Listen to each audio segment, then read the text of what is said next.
Hello.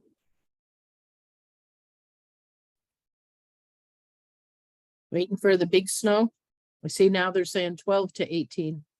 It's kind of nice meeting at 6 o'clock. Yeah. It's all right. I don't want to know what the news says for the weather. Maybe we should start meeting at 6 o'clock. This is kind of nice. I'm like more awake. I think we should definitely go earlier. I don't know why they ever pick such a late time. Probably because somebody wanted to eat dinner before a meeting. I'd rather, I'd rather start earlier. right. I would really like to start. Hi, Robin. I'd like to start earlier. We got some other people coming, but Beth won't be here. So I'm waiting for Scott, and Janice is coming. Don Wakaluk's coming. Oh, good. And I invited Erin Jacques to come because she is the conservation agent for the town of Amherst, who played an integral role in their overhaul of their regulations this last year. And many of the provisions in this document that I've been working on came from that draft from Amherst, and she lives in Shutesbury. So Okay. you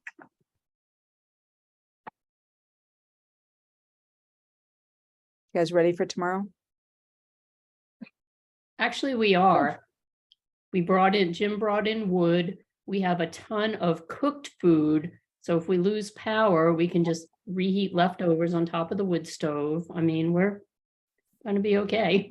Hey, I was still cooking today too, so I'd have food all set.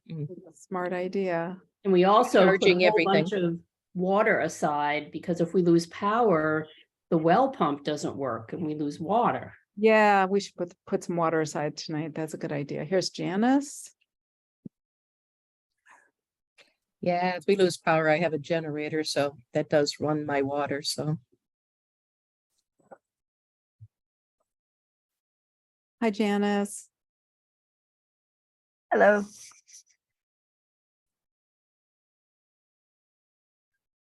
So just wait a few more minutes. We're expecting, I think Scott's coming, and Don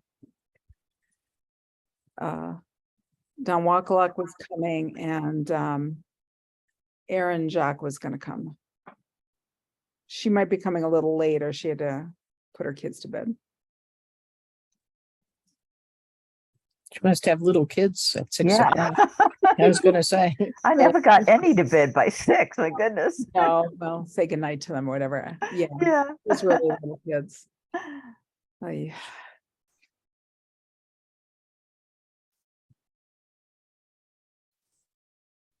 So you ready for the storm, Janice? Yeah, I don't think it'll be as bad as what you guys are gonna get. I'm Yeah. down in the lowlands here. It's in the hinterlands.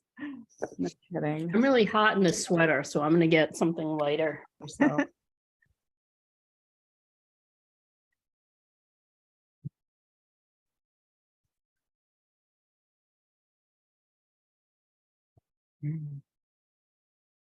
Yeah, it was cold earlier, so I started my fire. So now it's like, okay, I'm warm.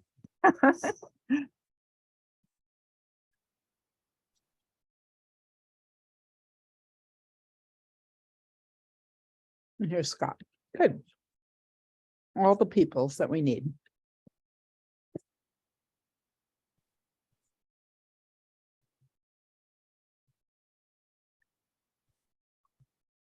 Hi, everybody. Hi, Scott. Hi, Erin. Hi. Okay. Hello. So we've got our cohort of commissioners who are here tonight. So Beth won't be here. So I'm going to call the meeting to order at 6:02 of the Conservation Commission. We have Miriam DeFont, Chair, Scott Kahn, Robin Harrington, Mary David present. So welcome all. And Erin, do you know everybody? Does everybody have met you before? I don't think so. You're muted. I don't think I have. Can you unmute yourself? We can't hear you. Sorry. My name's Erin Jock. I'm a resident of Shutesbury. I live on Montague Road, and I am the wetlands administrator for the town of Amherst. And I've been doing wetlands work and GIS analysis work for a little under 20 years in the Valley and Eastern Mass, Central Mass, consulting, and I've also done some academic work. Thank you. Great. Well, I invited Erin because the town of Amherst recently revised its bylaw regulations, and the draft that we're working off of incorporates much of the Amherst regulatory language. And I thought that having Erin be a resource, if she's willing and able to, would be extremely helpful to us in understanding kind of the intent of those regulations. So I want to kind of lay out what we're going to do tonight, because I don't expect in any way, shape, or form that we are going to be finished tonight. I want to just really like set some goals for like what's doable. And my thought had been that we really just focus on the first two articles of the bylaw regulations, not the whole document. Oh, good. And if we have time, if we want to look at some other parts of it, Mhm. does that make sense to everybody else? Yes. And after talking with Janice today, I realized there were some problems with the document as I had distributed.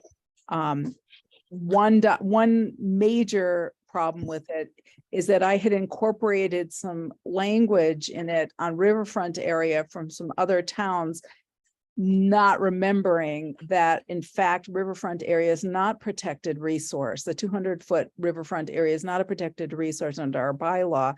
So we really can't include that unless we incorporate it in some limited way under the areas that are protected. So like the 100-foot buffer. But the 200-foot buffer is not mentioned in the bylaws. So we can't incorporate all of that language. And just as a note, we have to be careful with our regulations to make sure that we are staying true to the language and the jurisdictional scope of the bylaw. We can't introduce new jurisdiction. We can expound upon the existing jurisdiction, spell it out, operationally define it, give standards for it, but we can't introduce resource areas that are not in the bylaw. Is that making sense? Am I saying this correctly? Yep. I mean, we through our definitions, we do have some ways of expanding jurisdiction, and that is the purpose of definitions, is sometimes to catch things that aren't captured without definitions. But we can't, for example, say that we can't change the buffer zone dimensions. If it's 100 feet, it's 100 feet. We can't say it's 500 feet, for example. I mean, that's probably the simplest example where it's a very bright line that we can't. And one of the things that Janice also pointed out to me was that the bylaw doesn't mention bank. Oops. So what? I said, oops. It mentions a resource area and it mentions the buffer zone around the resource area, but it doesn't mention the bank, which is the boundary between those two things.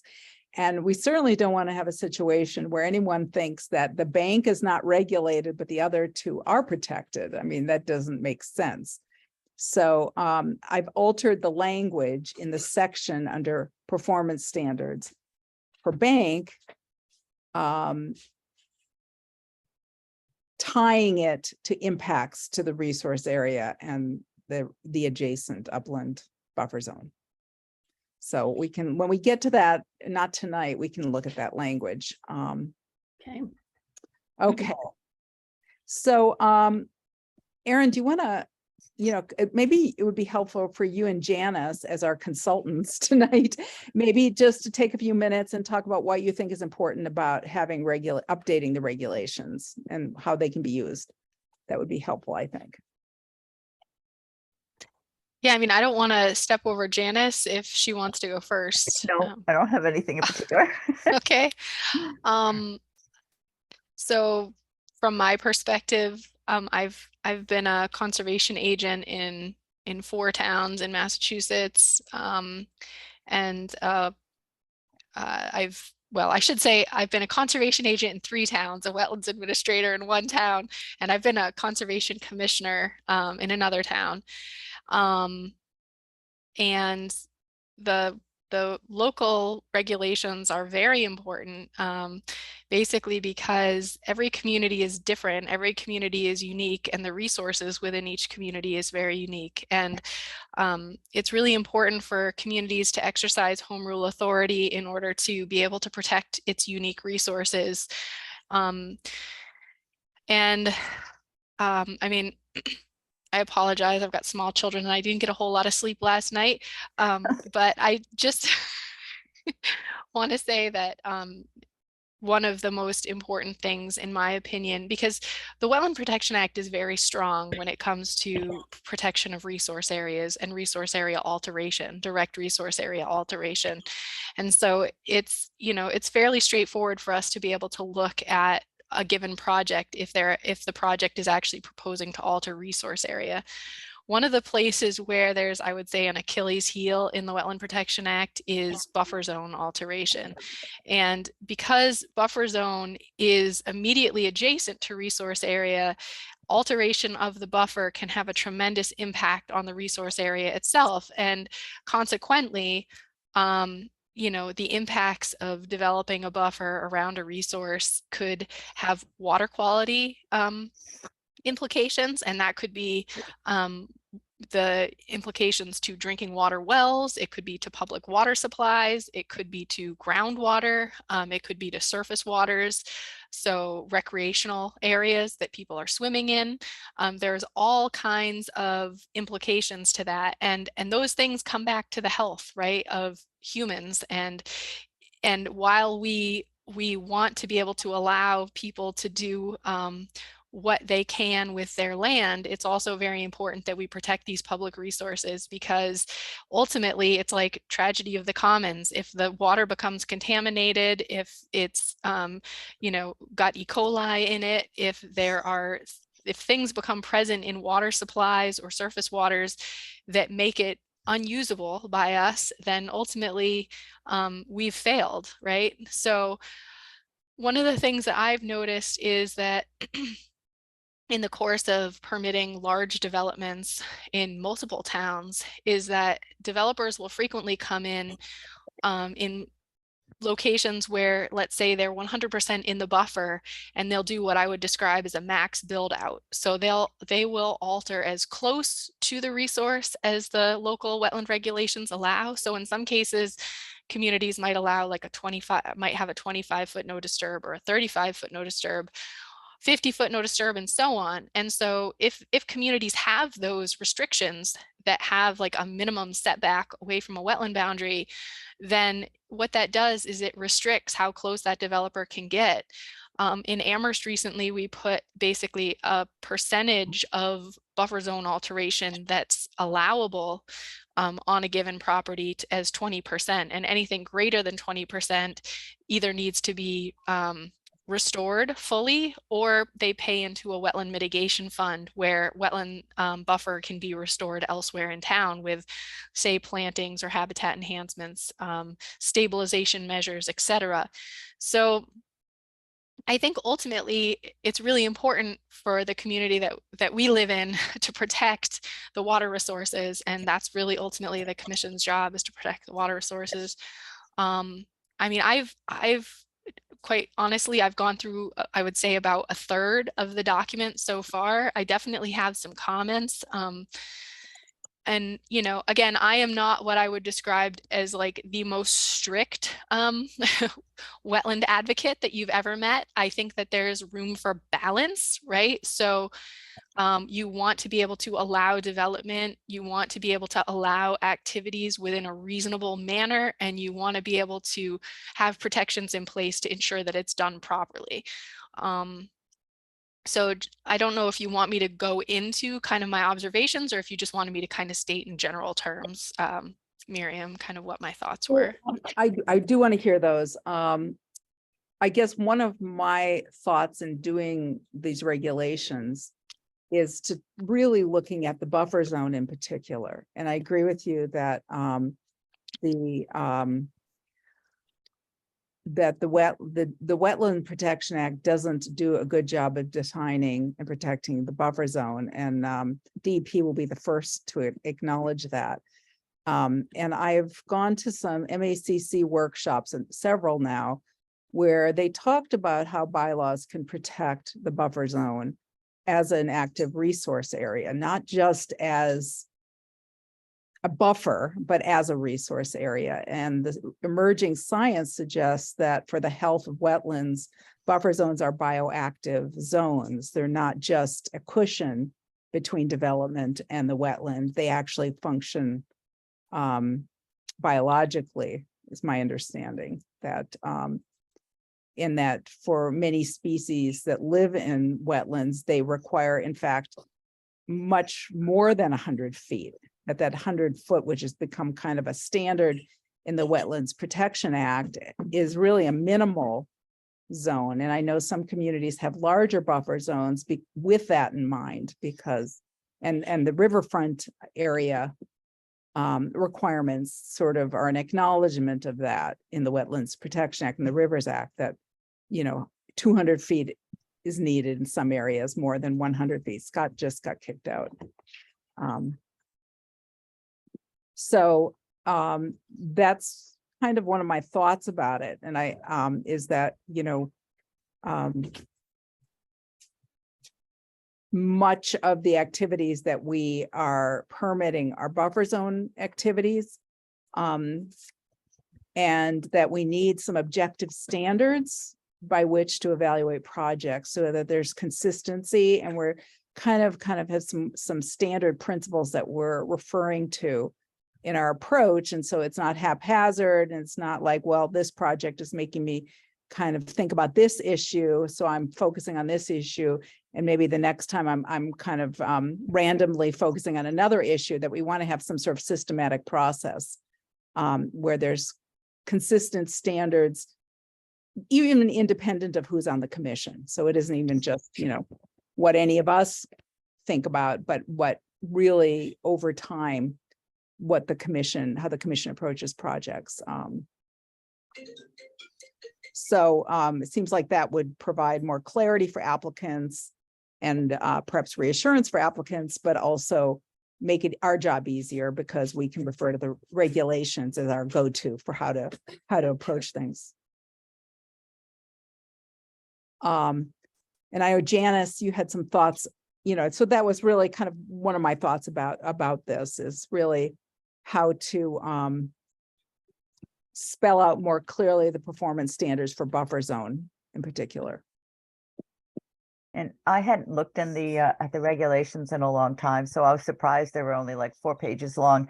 Yeah, There's a lot that the commission is having to make decisions on all the time, and they want to be consistent, and you work things out as you go along, but it'd be good to have it in a document so that you can remain consistent. And like Miriam says, as people come and go, that you can try to maintain that same approach towards all the applicants and yes. projects.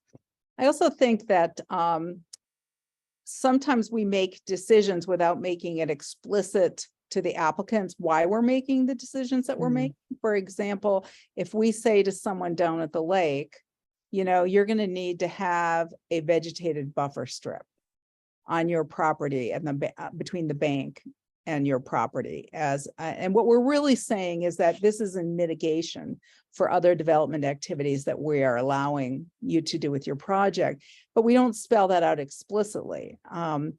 And I think that the regulations would help explain to everyone that that's what we're doing. And it doesn't look like we're punishing somebody or we're just pulling that out of a hat. It's a part of a systematic kind of analytical tool that we're using. And that there's a scientific basis for it, for having mitigation in an order of conditions, if we think that there's an impact in the buffer zone.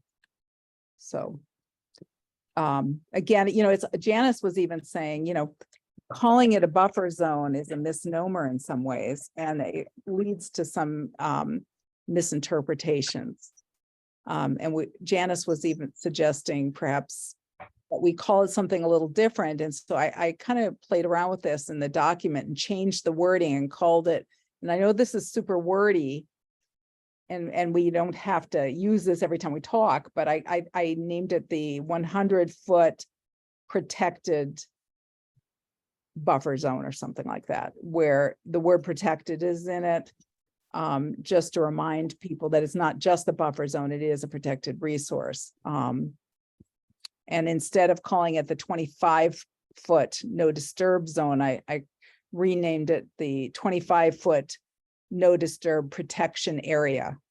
Again, I thought if we call it a zone, then people might get a little confused. Well, is there a 100-foot buffer zone or is there a 25-foot buffer zone? Kind of using that same language, it could lead to some misunderstanding. So we're talking about two different things, really. Part of the same resource area, but we're talking about a subzone within the buffer. Right.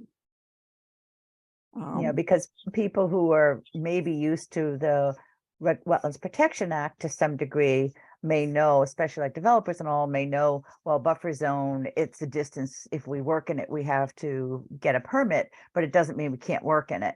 And to say that we have the bylaw has 100-foot buffer zone as part of the protected resources, so it does receive a different level of protection under the bylaw, which is common. I think, Aaron, didn't one of your towns, was it Sturbridge, had a 100 or a 200-foot protected buffer? Yeah, 200-foot buffer in Yeah. Sturbridge. Yeah, and 500 feet if there's a slope, which is crazy. Yeah. Wow. Oh my goodness. Scott, you've got your hand raised. Yeah, and I don't know if this fits in here or not, but I do think another question that's come up, I think, as we've talked about the bylaw and applying it here, were around minor exempt activities, and under the Wetlands Protection Act, I think those were defined what they were, and we've talked about that. I think we struggled a bit to understand how those applied, or if they applied under the bylaw. And I think they're spelled out under the Wetland Protection Act, but they weren't in the bylaw, which could then lead one to believe that maybe there aren't any minor exempt activities at all because the bylaw wasn't explicit on them. So I do think that I just want to put a pin in that I think if we're going to look at some of these tweaks, maybe there could be some clarification there. And I think it has to do with what you were saying, Aaron, that, we're not trying to stop all activities from occurring. How do we deal with them? And are some of these activities that maybe are defined under the Wetlands Protection Act as being not having a detrimental impact on the resource area as being minor exempt? Could we define or better articulate what activities might be allowed there within the buffer? So. Yeah, let me just respond. I comment about that, and then Aaron, I'll let you go. My thought about it, Scott, and in the draft that I'm proposing, there are some minor exemptions, and we can take a look at those tonight, and I'll put the document up on screen share in a minute. But I've thought about this, and I don't want to throw the baby out with the bathwater. That our bylaw, the straight language of the bylaw is that the 100-foot buffer zone is a protected resource area. So alterations are regulated. and are supposed to be regulated under the bylaws. So that is not even our interpretation. That is what it says in the plain language. And the intent was to protect the buffer zone and regulate it as a resource area. So my thought is that there are some activities that are minor in nature and have such a transitory impact that we could consider exempting them, but there are some that are not. And I guess the place where I would draw the line, and that's what we'll look at it tonight, but structures and activities that require excavation or loss of pervious surfaces, to my mind, need to remain non-exempt because they alter the buffer zone and the characteristics and behavior of the buffer zone in ways that vista pruning or putting in pathways or doing perk tests or environmental testing don't. And so I am proposing some minor exemptions with a nod toward, some of the concerns that you've been raising, Scott, but am suggesting to the commission that we not include accessory buildings and repairs of roads and driveways for that reason, because of those characteristics that I just mentioned. So Aaron and Don and So I just wanted I had a couple comments just on the sections that I read, which I wanted to share, and also Yeah. just some general comments, a couple just additional general comments. But I don't want to dominate this, but I'm just worried one of my kids is going to wake up and I'm going to get pulled away. would it be easier if I pull up the document, Aaron? No, it's fine. I think I'll just kind of, if it's okay, I'm just going to try to can up my thoughts just really quickly Go for it. Go on for it. everything. Okay. So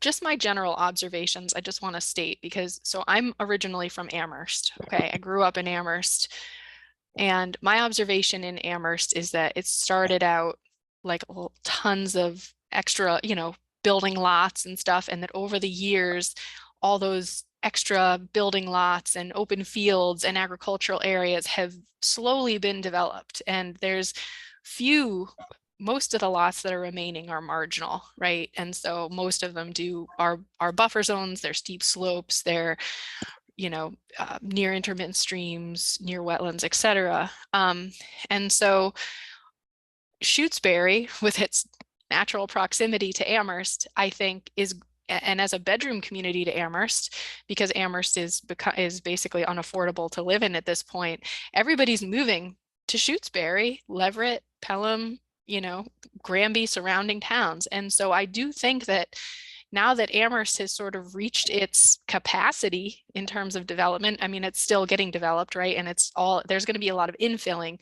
But the point I'm trying to make is most of the open land for development is in the bedroom communities of Amherst. And so I think in the coming years, Shutesbury is going to be prime real estate for subdivisions, for commercial development, etc. Okay, so that's kind of my personal opinion on it.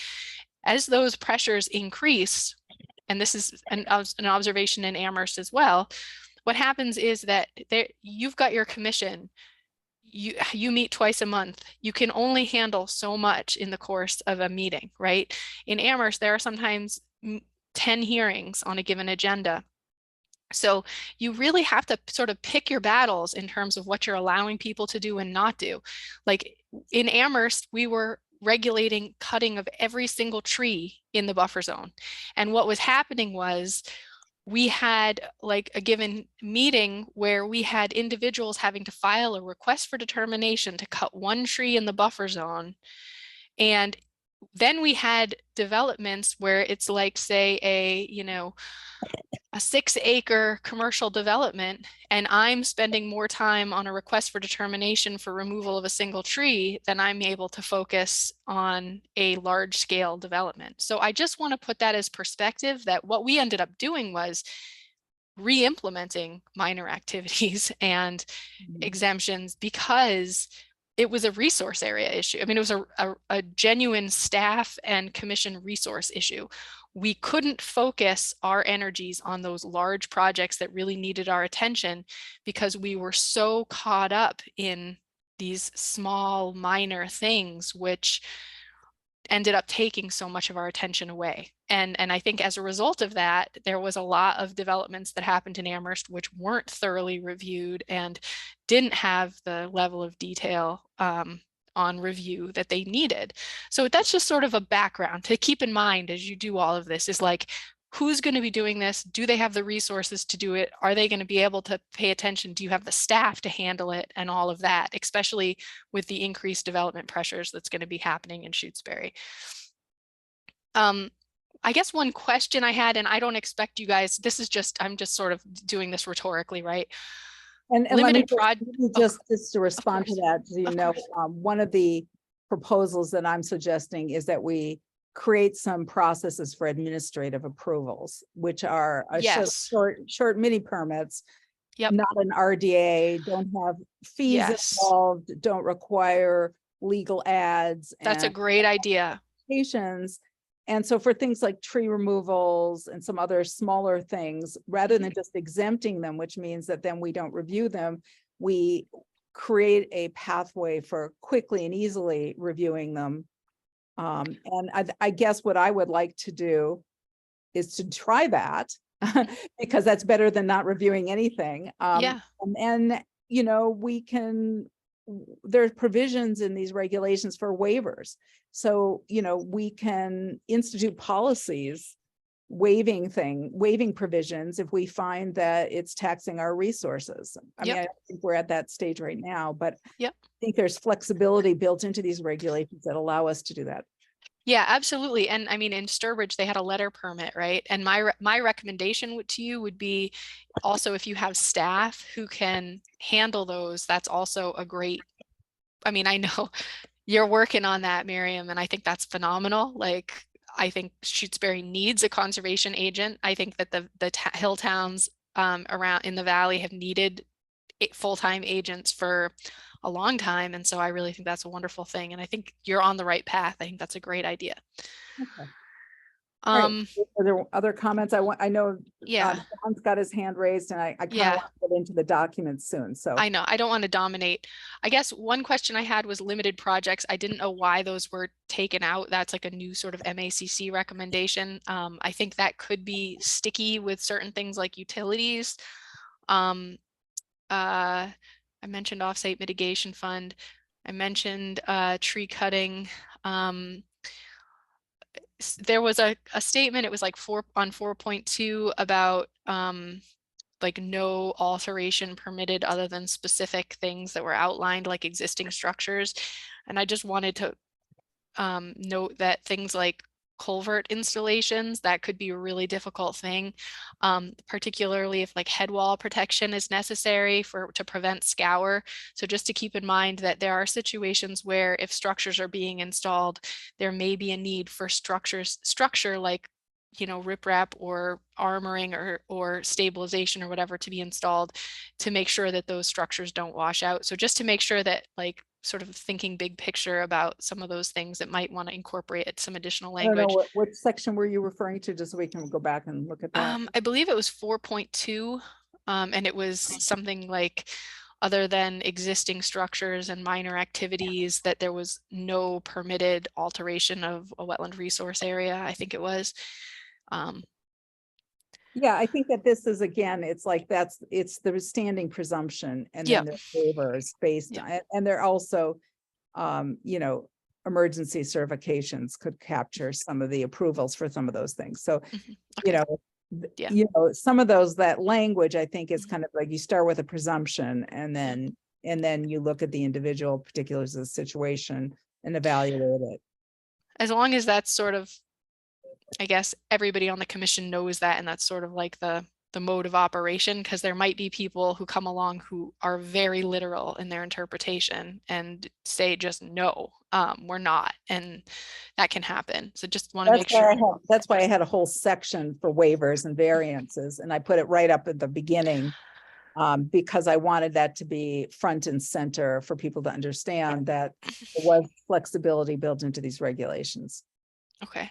As long as you mentioned variances, just curious if you guys are having your counsel or attorney review these before they go into action, just because that was extremely useful in Amherst and I got a lot of critical feedback. And one of the issues I did hear back from them on was to remove variances, because variances should really be listed in a zoning bylaw, and that it should be waivers only for wetland purposes. But again, I'm not stepping on anyone's toes. That was the advice in Amherst from council. I just wanted to make sure I mentioned That's a that. good suggestion. I was wondering, I saw it in some other bylaw language from other communities, but that makes, I thought that was an odd language. So Yeah. that's great. The only other thing I just wanted to say, I know that you guys have the buffer or protection area, or maybe it's a no disturb around vernal pools. I think it was 100 foot that I read in the regs. My recommendation is to make it as large as you can. And I don't know what I haven't read the bylaw, in full disclosure. Like, I don't know if the bylaw limits that zone to 100 feet.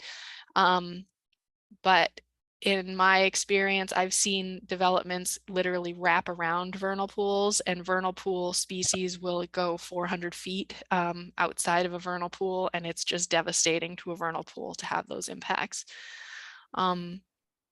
I'm curious about the bank issue not being referenced. Like, if I understood it correctly, bank wasn't referenced in the bylaw, and Right. neither is riverfront, but you're finding a way to get bank in there by calling it a resource area. I'm wondering if the same could be true for Well, no, what I think the language, the way I'm threading that needle, and again, we're not kind of getting into those particular resources. That's kind of getting ahead of the section that we're going to talk about tonight. So I kind of want to get Okay. back to Gotcha. where we want to go, but basically I'm defining bank and saying if alterations of bank affect either the resource area or the buffer zone, then those activities are regulated. So because they're adjacent, this is an adjacent to two resource areas, it's in between them. If any alteration of it has a significant impact in our Gotcha. determination, that then it seems like that would be the way to do it. Janice, that makes sense to you? Yeah, I think so. Yep. Yeah, and we can't do Yes. riverfront really. We- you And know. we can't say, I think we have to be, I apologize for missing that until after I had sent out the document. So I've changed. I've the newer version that I sent out, I've removed the riverfront area references, and it needs more revision, but we're not going to go into the performance standards tonight. So we have some time to work on those. Maybe we can do that. How about if I bring up the document and we sort of dig into it a little bit? Is that okay? Everybody good about that? All right. Yep. Thank you guys for letting me railroad the meeting and No, share thank my you. It's thoughts. good. I really Thank- appreciate it. Oh, how do I do this? I'm already in. Okay. So this is the newest revised draft. Yeah, it's going to be like that. And Yep. I'm, it's just going to be what it is. And for anybody who might be watching this recording, I just want to make a real clear statement here that this is a working draft. This is not the final version, and it's not ready for public consumption, really. We will have a public hearing, and we will get a final draft eventually posted online for the public to review before we approve anything. So there are steps along the way for public input that are you guys seeing it? No, No, I only see the the part of banner the- at the top or whatever. Yeah. We try it again. Okay. All right. Let me, still. okay, I got it. It's because I'm not finding it in my screen. So give me one sec. Ah, Okay, here we go. Got to put it up in front. Okay, can you guys see it now? yes. Yep. All right. So we're not going to read it, but we'll kind of summarize it. And as you can see, there's a table of contents, which will Yep. get altered as we go. Just an orientation. We've got the Article 1, which is the introduction. Article 2 is definitions, policies. standards for inland wetlands, which is where all the performance standards are and preambles, and all the scientific rationale. And then there's some sections which may be able to get condensed. I just want to say, there's 3 more, and maybe all of these could be combined into one article. I'm not really sure. We can talk about that when we get down to that. It's really, that's not the most important thing. So again, when we establish our jurisdiction and the interests that we're protecting, we need to remain true to the bylaw language. And I can, if we need to refer back, I can pull it up, the bylaw, but the authority for promulgating these regulations is identified in the bylaw, and state law allows for these kinds of regulations for bylaws. So conservation commissions have the legal authority under state law and under the bylaw to adopt regulations, and regulations are approved by the commission. They're not approved by town meeting or the select board. It's the commission that promulgates them. So the purpose, and please, you guys, speak. I can't see if you have your hand raised, so somebody say something if you need a comment, okay? The purpose is to protect wetlands and related resources by controlling activities that are deemed by the commission likely to have a significant or cumulative effect on wetland values or interests as listed below. And one of the things that I want to say from workshops that I've gone to, legal workshops at MACC, is that case law has established that if conservation commissions don't enact regulations that identify performance standards and definitions and define cumulative effect, you can't later issue permit decisions based on those principles if you haven't spelled them out ahead of time. So we must put them in the regulations if we want to rely on them in the future. And the bylaw does talk about cumulative effect. So we have to define that, and we have to have performance standards for that, or else we're throwing it away. We'll never be able to issue a permit based on it because it would not stand up in court. That makes sense to everybody? Okay. Mm. So I'm using these words in the Wetland Protection Act. They talk about interests, and in our wetlands bylaw, it calls for values. And so I'm using those interchangeably, but from this point on, I'm referring to them as interests. And in the definitions, I define interests as values. So they're interchangeable. So the values are, okay, the aim of the regulations are to provide clear guidance to applicants, establish policies based on Shutesbury's unique characteristics and the special value these resource areas have for Shutesbury and neighboring communities, and our past experience with wetland protection. So the resource area interests or values are these things that are in the bylaw. And I just took these straight out of the bylaw. So again, we can't expand on those interests. Unfortunately, climate change protection or mitigation or climate change resilience is not one of our interests. And some towns who are revising their bylaws are adding those because they're finding that the wetlands regulations under the bylaw are very important for climate change impacts. And right now there's even talk at the state level, DEP is considering revisions to the Wetlands Protection Act to include climate resilience as factors. So I think increasingly we're going to see this even at the state level changing, that there's going to be increased concern about climate change and climate resilience. And that's also where the rubber meets the road with buffer zone impacts. I was at a workshop last week where they were discussing how to make your bylaws more sensitive to climate change issues, and talked a lot about buffer zone protection as being one of the critical features of protecting from, all the characteristics and impacts that we think about with climate change, like heat and droughts and extreme weather and things like that. Okay, so areas subject to protection under the bylaw and the regulations include the following resource areas. I put this in bold just so I would capture this, but it doesn't need to be in bold. And then these are again taken word for word out of the bylaw without any editing, except for this right here.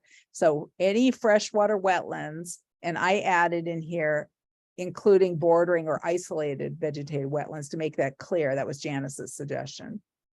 Isolated wetland marsh, wet meadow, bog or swamp, and the 100-foot buffers. It's at the 100-foot, what, I don't know what it says, buffer zone around said resource area. So I'm calling it the 100-foot protected buffer zone or adjacent protected buffer zone. Guess I don't say adjacent. Okay.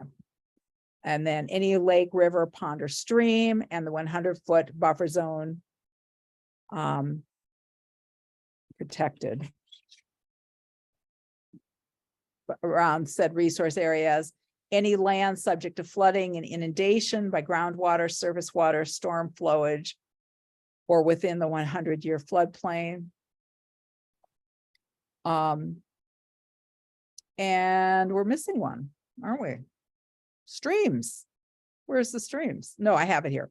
Oh, streams, whether and I added this, whether the stream is surface or subsurface. That was one of the confusions about the grammar that Emily Stockman was picking up on, and I think we should just put that puppy to bed.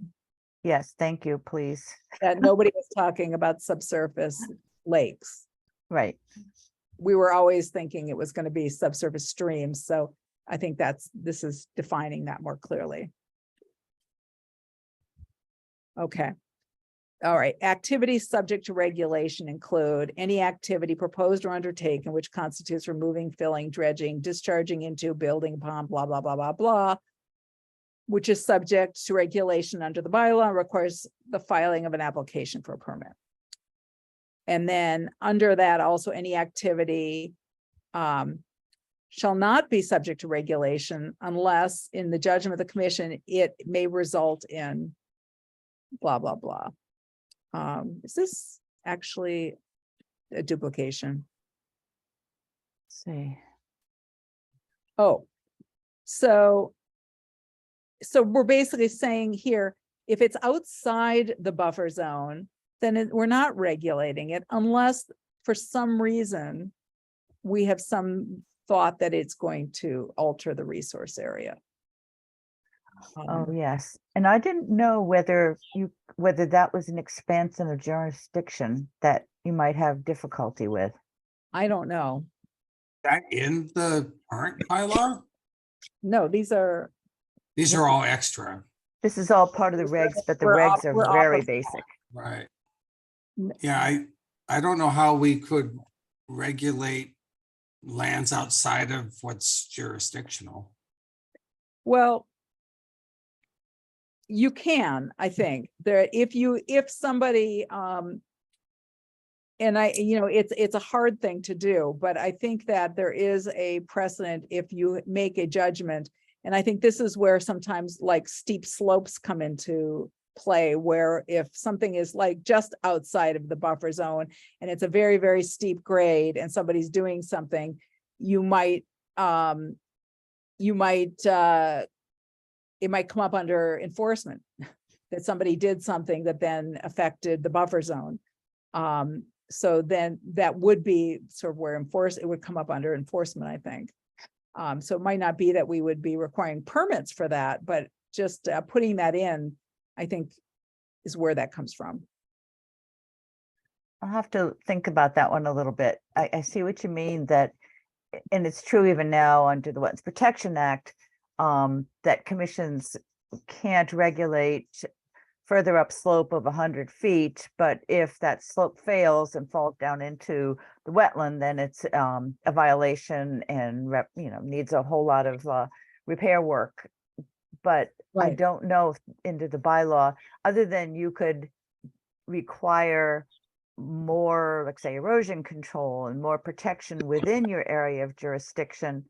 but I'm not sure that you can require any permitting outside our jurisdiction unless there is an alteration caused by the situation, or no?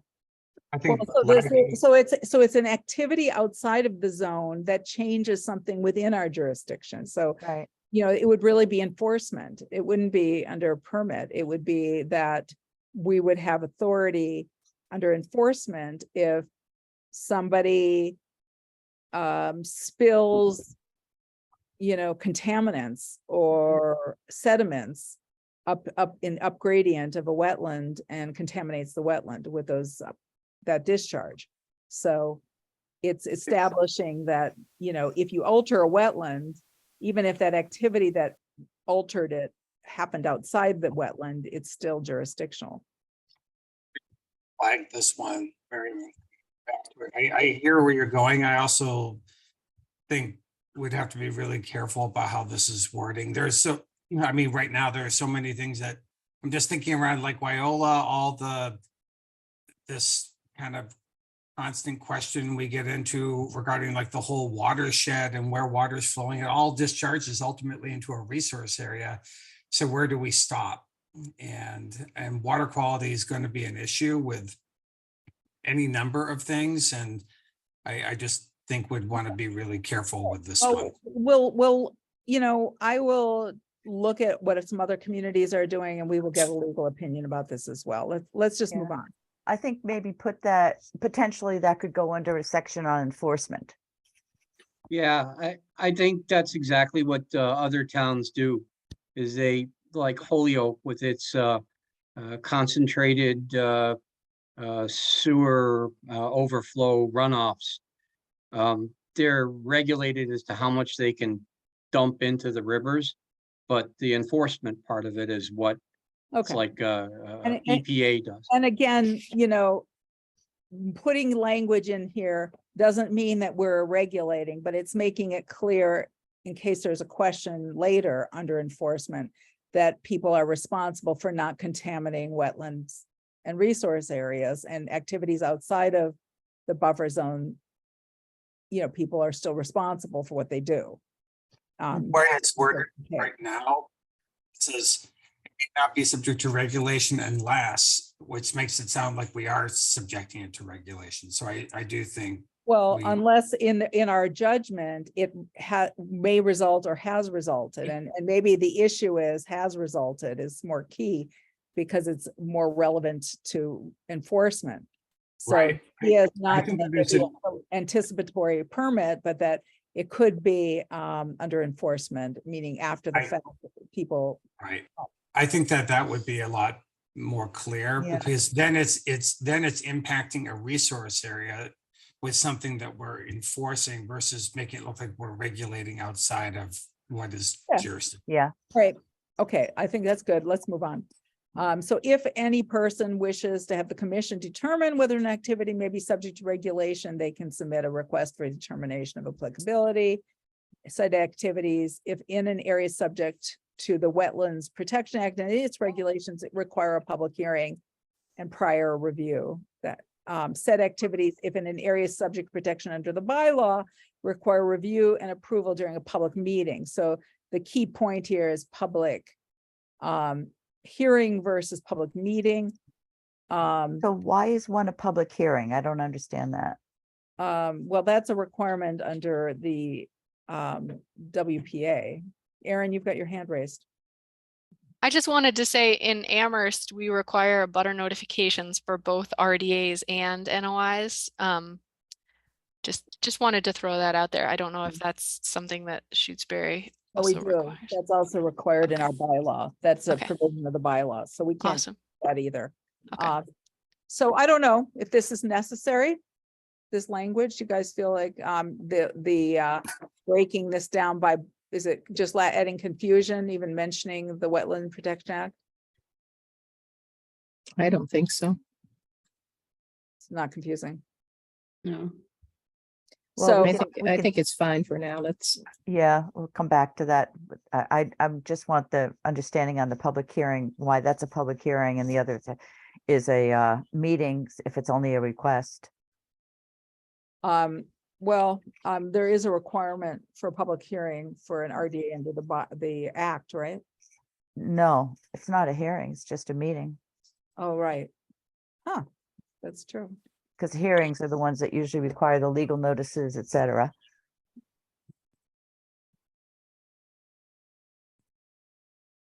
I just wasn't sure if that meant it was two different kinds of permits that they were having to do or something like that. I mean, Well, that's a good point. I think that, I think we need to make it clear that we would have one permit. Well, I think ideally, we should be having two different applications, and that is the recommendation of MACC and their legal advisors, is that you have two permits that you issue, but you also have two different applications. okay, That it's very clear what is under the bylaw and what is under the act. mhm, So, maybe this is what we have to spell out here. I think we have to, I think this may be later on in the regulations, but I think that's something we have to figure out, because that Okay. is, the recommendation is, because if you go to court and you're only using one application, it's possible that a judge will say, this looks like it's really just an application under the act because you're using the WPA form.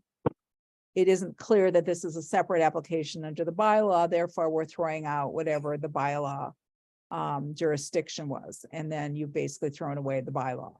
So by having a separate process, separate permits, you can have it combined in one hearing. But by issuing separate permits, you're establishing from the get-go that there's two different mhm. permits being issued. Okay, general restrictions. Okay, so these are the things you can't do. Activities undertaken in close proximity to wetlands and other resource areas have a high likelihood of adverse impact upon a wetland. These adverse impacts, blah, blah, blah. The commission may therefore require that the applicant maintain a strip of continuous undisturbed vegetative cover in part or all of the 100-foot protected buffer zone, and set conditions on this area unless applicant provides evidence deemed sufficient by the commission that the values are going to be protected.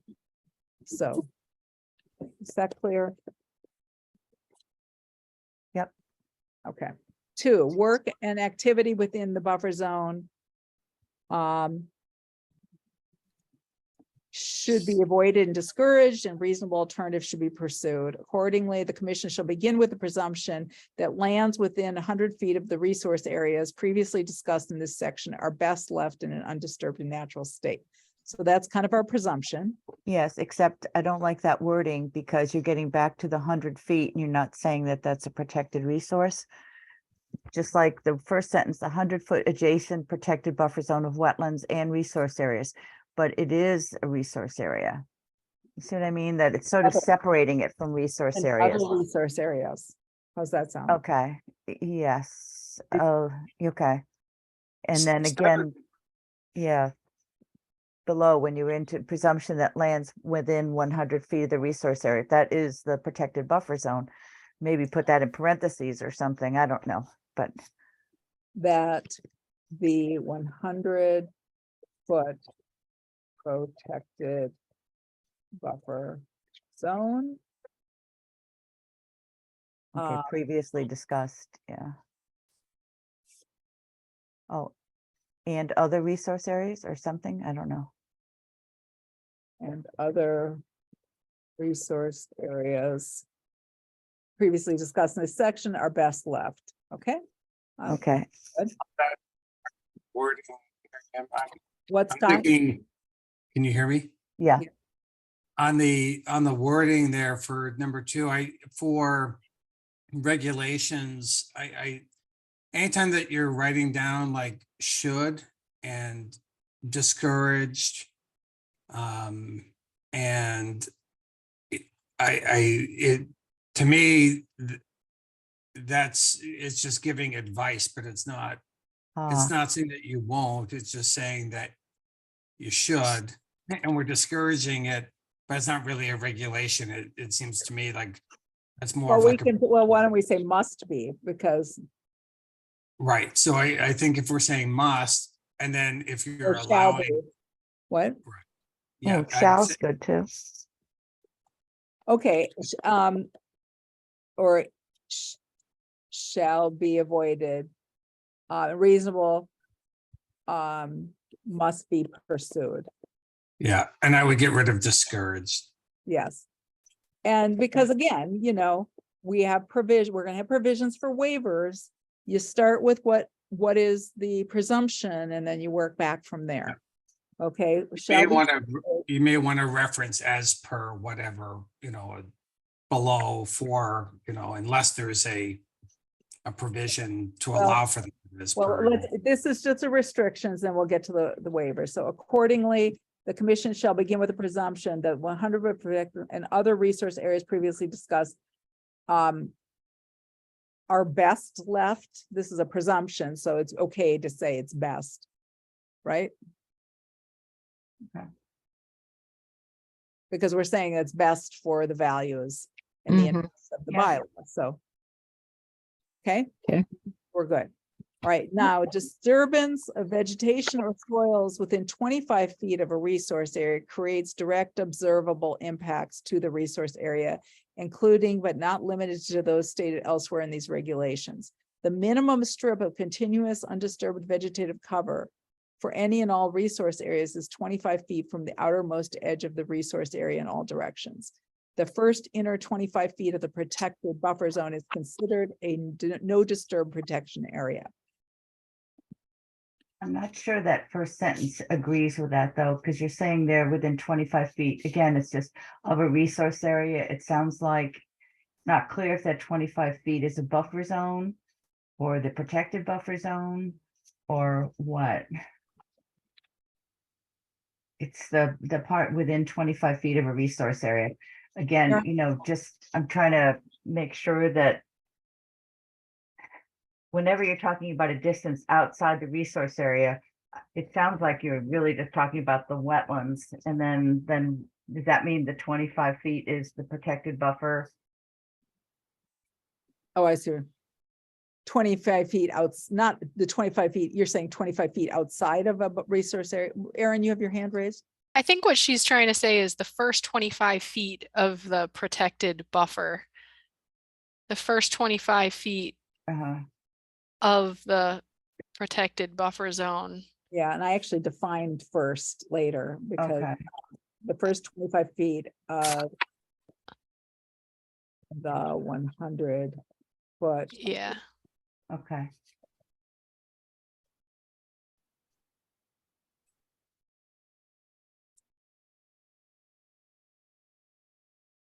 You know that I'm gonna ask about the Forest Cutting Act, right? Yeah, And about cutting in wetlands and how this is a tough one to enforce with the Forest Cutting Act. well, we have provisions around that. We're not there yet. Okay, Just put a yeah, put a pin in that, yeah. just put a bookmark on that. Okay, so how's this sounding? Disturbance within the first 25 feet of the 100 foot. And I define later in definitions that first means in this regard, it's the innermost, closest to the resource area, creates direct observable impacts. Why don't we just say impacts to the interests of this bylaw? Because we don't want to say just the resource areas, because Right. to the interests of this bylaw and its regulations, including but not limited to those stated elsewhere. The minimum strip, okay. Some of that's still, the next sentence is a little funky, but you can work on that later. It just, a little awkward still to me. Well, why don't we take it out? 'Cause Maybe. we don't need to overstate it. We've said it. Yeah, We've said it's important Okay. to the interests, and therefore it's a protected zone. okay, And leave the last sentence. yeah, Yes, leave it, yeah. Okay, any structures, now here again, now we're getting into like these, this is the, where the rubber meets the road, but I'm trying to, you know, thread this needle here. Threading needles and road bumper, okay.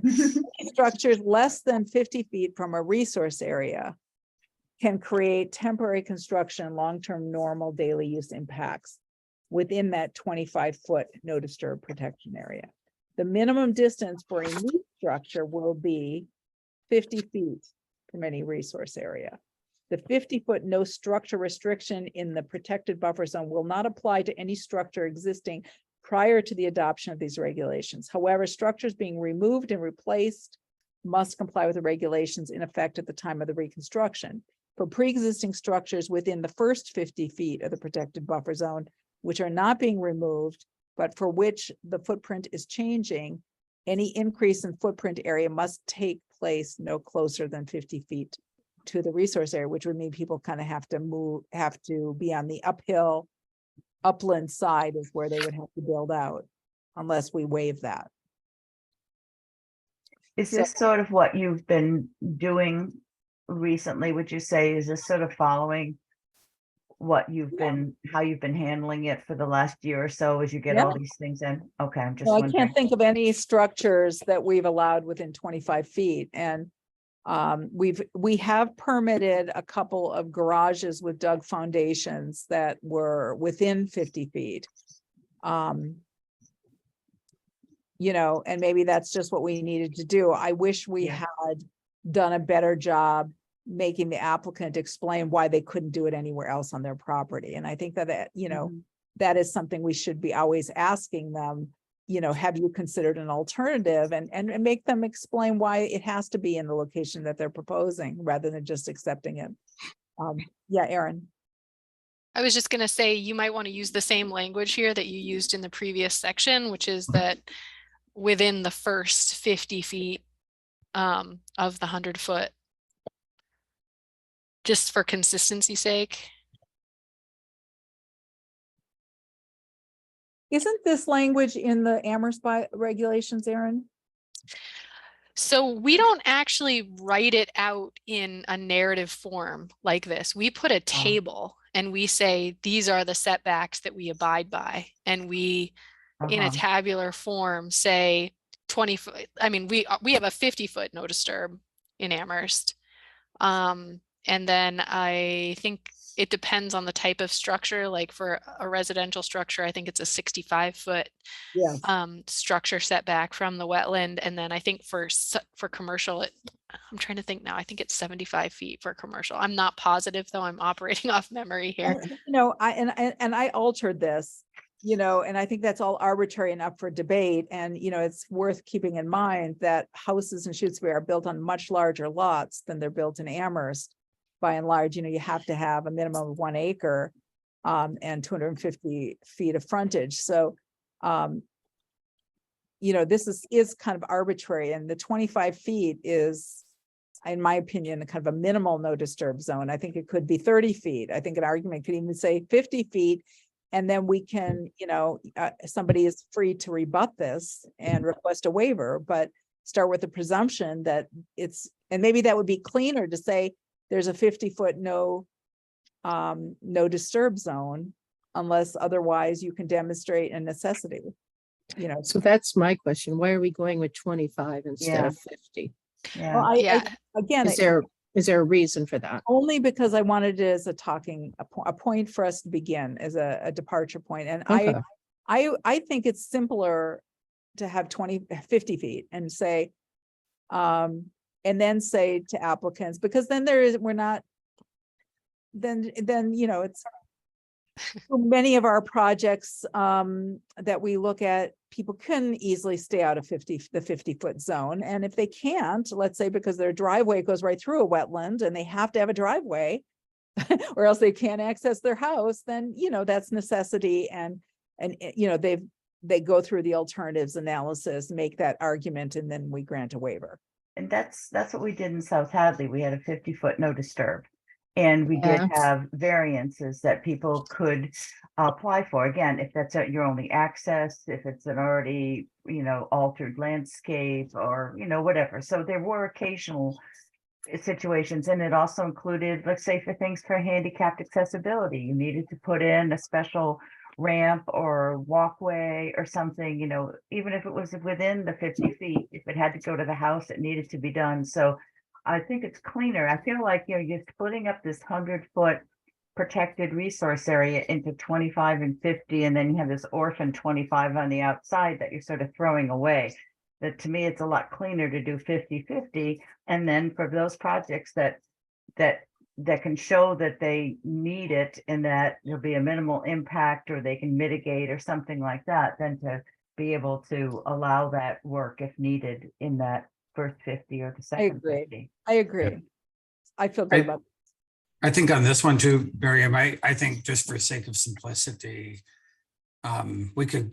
this could be simplified down. I think the first kind of preamble doesn't really lend anything to it. I think just stating that that you can't build within, and I would clarify what the first 50 feet are. So like the 50 feet from the wetland within the 100-foot buffer. And it gets confusing when we call it a resource area, because we also talk about the buffer being a resource area. So I think just clarifying that, but I don't think we have to explain why these are talking about normal daily use and creating, disturbance. I think it's just stating you can't build within the first 50 feet from the wetland within the buffer and leaving it at that. It probably could be put at a table. I agree. Okay. So why don't we can take all this out. And we could just say the no deserve restriction shall not, let's say shall not apply to any structure prior to the regulations and then after the regulations. Make sense? Okay. So is it, I just want to clarify this. So you're saying the no disturb and the no structure are essentially the same. So people could build right up to the, No. oh, because, okay, so because the disturbance around the structure has to be taken into consideration. So it's no structure, no disturbance. Everything has to be outside of 50 We're feet. getting rid of the structure altogether and saying. Okay. Okay, I think that's good. In the first 50 feet, but altogether, right. And then so the first 50 feet is no disturb, the 50 to 100 is no structure, but you can do other work if needed or something, right? Well, I haven't sort of said that, but Okay. That's a question that we would need to figure out whether we want to do that. I mean, the reality has been that we have been permitting structures in that outer 50 feet all the time. So I am. And if you need to, then you do. Right. The That lot should be, that doesn't should be the allow- exception, yeah. Yeah, I think that would be, it's avoiding resource impacts, which is number 2. Mhm. And reasonable alternatives must be pursued. Yeah. And, if they can't be pursued, then we go to the next section, which is gonna be waivers. Now, this I'm gonna suggest we take out. It was just some language that was from the Sturbridge, where, again, this question about outside of the buffer zone, but I think we've kind of asked and answered that is not relevant for us. Okay, exceptions, and let's get rid of the variances. And we've got utilities, which is in our bylaw. That's already an exemption it should be exceptions and exemptions. I'm not really sure the difference, but sometimes I hear it. See, is that right? Okay. So that's already exempt. And then we have conditional exceptions. Now, we have a sticky issue with our bylaw, which is that it was passed before the regulations around agriculture came into play. But, we have an opinion from our town council that we may not regulate agriculture. So I put this language in saying that, for all practical purposes, we're not going to regulate. We're making that an exemption. You mean you're not regulating it more strictly than the state already does? Exactly. Okay. But we may require a landowner to submit documentation establishing that they qualify for an agricultural use. Mhm. Um, Okay. And then emergency projects, again, emergency certifications, that's pretty straightforward, I think. Right? Yeah, with the conditions there, yeah. Right? Just fixing. format. Miriam, can you go back to the previous page for a second? Yeah. Just keep scrolling. Why does it go from 4 to Oh, with 6? 5, yeah. Yeah, some of the numbers. Because I took something out. Yeah. Thank you. 4. Thank you. Thank you. Robin, you got the eagle eyes. You always do. And then 4. Robin always gets all the typos. I always appreciate that. But not anything really important, just the typos. They're important. It's a good start. And I'll, yes, you catch this stuff. That's why it means you're reading it, Robin. That's Right. also it means really reading it. I do appreciate that. Okay, so emergency projects, I don't think we have a whole lot of debate about that. Now, minor activities within the 100-foot protected zone. The following activities shall be presumed to have no significant impact on the interests of the bylaw, provided that no work occurs within the 50-foot no disturb zone. No disturb protection. Not zone, but area, we're calling it. Area. We've already defined it, so we don't have to say that. Okay, that makes sense. All right. Vegetation cutting for road safety maintenance. Mhm. Unpaved, so that's the first one.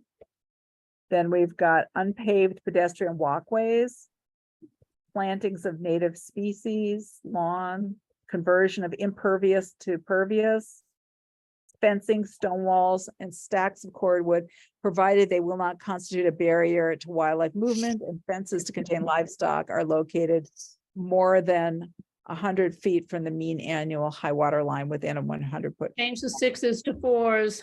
What? Yeah, yeah, Okay. the numbers. And I'm trying to remember, is there a maximum width on the unpaved pedestrian walkways? I can't remember whether there is, and I don't. Yes, see there my- is. I think it's 24 inches or Yeah. I can't remember Whatever it exactly. is, that should be in there.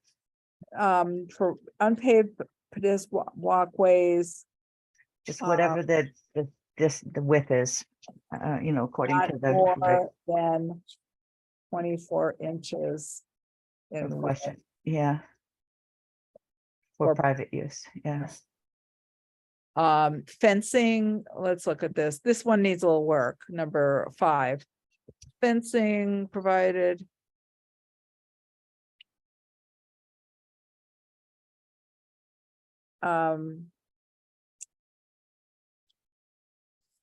Does that apply to fences for livestock? That isn't an agricultural exemption? Yep. It would be, wouldn't it? I would think so.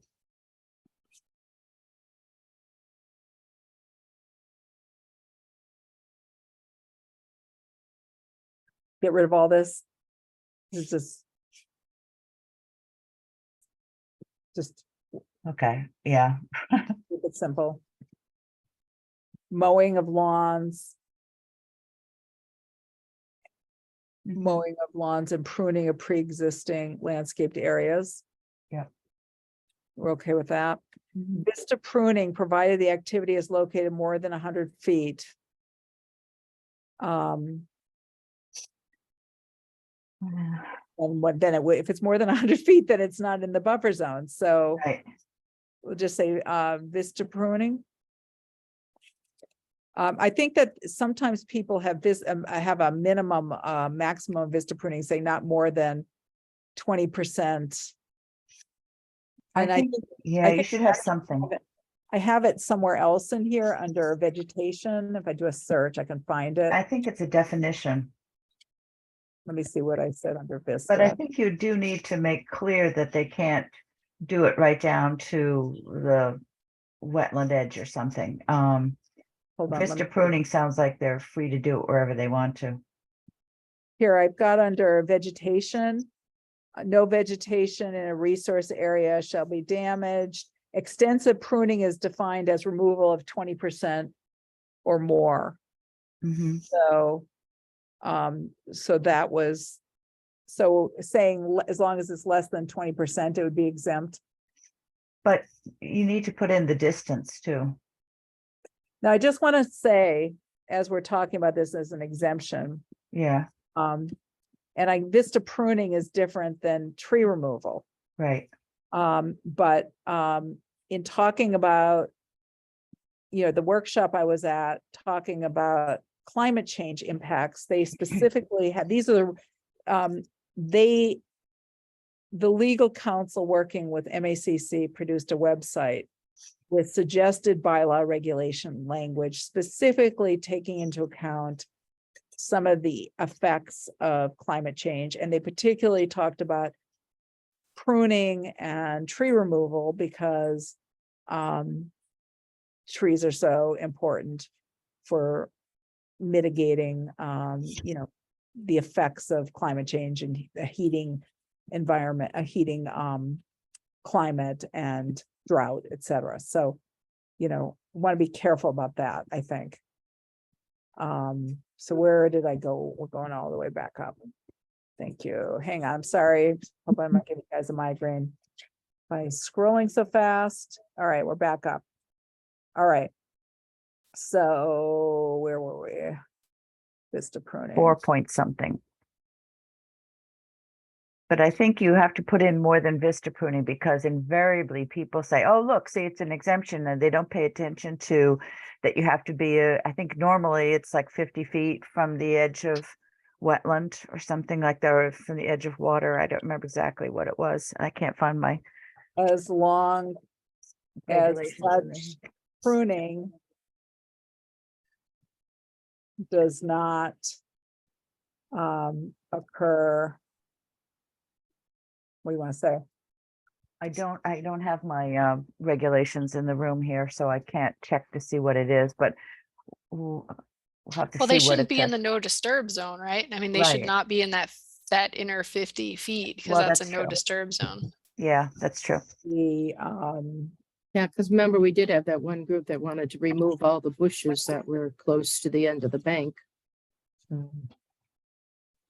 no disturb protection area. Yeah, And, that's what I was gonna say, is that this comes up at Lake Wyola a lot. Mhm. and does not constitute excessive pruning as defined in XXX, and then Okay. I'll reference, okay, because we define it below. Got it? Mhm. Okay, repair of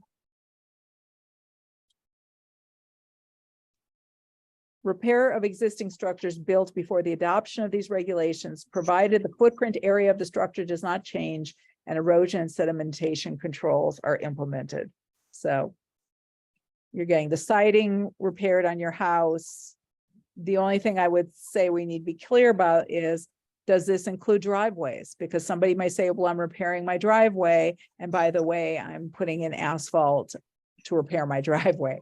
And that would happen. So I think we have to, we have to make it clear that if we're talking about structures, we're not talking, what do we mean? And do we even want this? Because think- it's open for interpretation. I think that's reasonable. People replacing windows or, roofing or, whatever, or even like rebuilding a deck or something, as long as it's in the same footprint. And there's no net change in pervious surfaces. Yeah, I mean, what if somebody was replacing their foundation? Would that essentially give them a free pass to jack up their house and take out the foundation because it's an existing structure? Then it would be a Yeah. minor activity. Yeah, and right, it would be a minor activity. I don't really like this. I think I got this from somebody else, and I actually feel like I could just see that would exactly be a situation where somebody could say, I'm my house got hit by a tree and I'm having to do some major reconstruction of my house that's going to involve bulldozers and cement mixers. Mm. But I would, it's, I mean, I'm with Janice, like I've never required permits for replacing windows, roofing, Yeah. siding, stuff like that. But if it does require ground disturbance, so Yeah. like to me, this minor activity would apply to repair of existing oh my gosh, I can't speak. Repair of existing structures excluding ground disturbance. So just Okay. repair of structures, but it's got to be clear that there's no ground disturbance. It's Right. included with that. And that's kind of like what we, with our review of building permits, we don't look at anything that involves repairs, but now we're just making it clear. Right. Yeah. Any ground disturbance and providing that erosion controls are implemented. Can I ask Miriam, under there is a minor exempt activity for conversion of lawn to decks, sheds, patios, pools, and For accessibility ramps. accessory structures, yes, there is. And so I'm wondering the way that this is worded, where it says, here and before, when we're talking about structures are, in this other state exemption, it talks about these particular accessory structures, and I'm not sure if we Well, need to. I'm not suggesting that we include that exemption, Scott, because that's a lot of the regulatory work that we do is structures that involve ground disturbance within the buffer zone. So and- with this, so the state. And I just want to point out that under the Wetland Protection Act, those kind of projects are only exempt if they're 50 feet from the resource areas. So they're only allowed in the outer 50 feet under the act. They're not exempt anywhere. So I think that that's just a really, in our experience, I think what we've learned is that we do some valuable permitting by reviewing projects in that area. Right, and I understand that that's definitely your thought on it. I may have a contrary thought to share here, in that I do think the state law, as you said, restricts these within the first 50 feet. Our own, the previous section that we just got done talking about, so we're trying to avoid it, but we would allow potentially some building in that last outer 50 feet. And I'm just saying that I was thinking that we would start with the state law as a place to try to be consistent with. And I think here, for these small, we're not talking about houses. I think it could be useful to have something in there to talk about. Well, Scott, if sheds, could I finish? Yeah. Decks, sheds, patios, pools, and accessibility ramps. That's a pretty small, we're not talking about houses. We're not talking about other major projects. And we have, in my opinion, we've spent time reviewing projects like decks and sheds, which didn't have, ultimately, they are such a minor impact. And when they're 50 feet or more from the buffer area, I don't think that's the time where we as a commission need to spend our time there. So that's my opinion. So I'm not sure that I agree with that, because I think people take advantage of that. I think they should be reviewed. I don't think they should be an exception without having the ability to review it. Just because of what I've seen people do around here. If that exemption was in place, people would be doing all sorts of things that I think need to be reviewed. Yeah, and by reviewing it, it means that we have an opportunity to take a look at their erosion controls. If it's exempt, then we don't know they're doing it.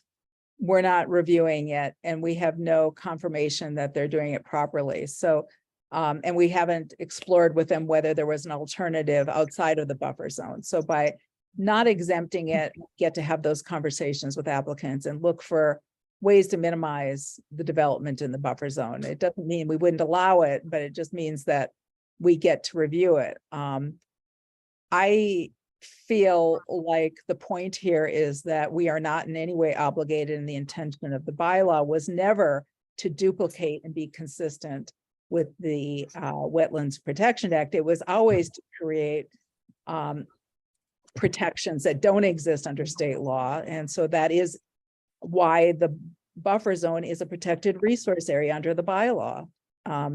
And, you know, generally speaking, these regulations don't allow alterations of resource areas. We're making waivers to be reasonable, but we're asking applicants to show the necessity for those waivers.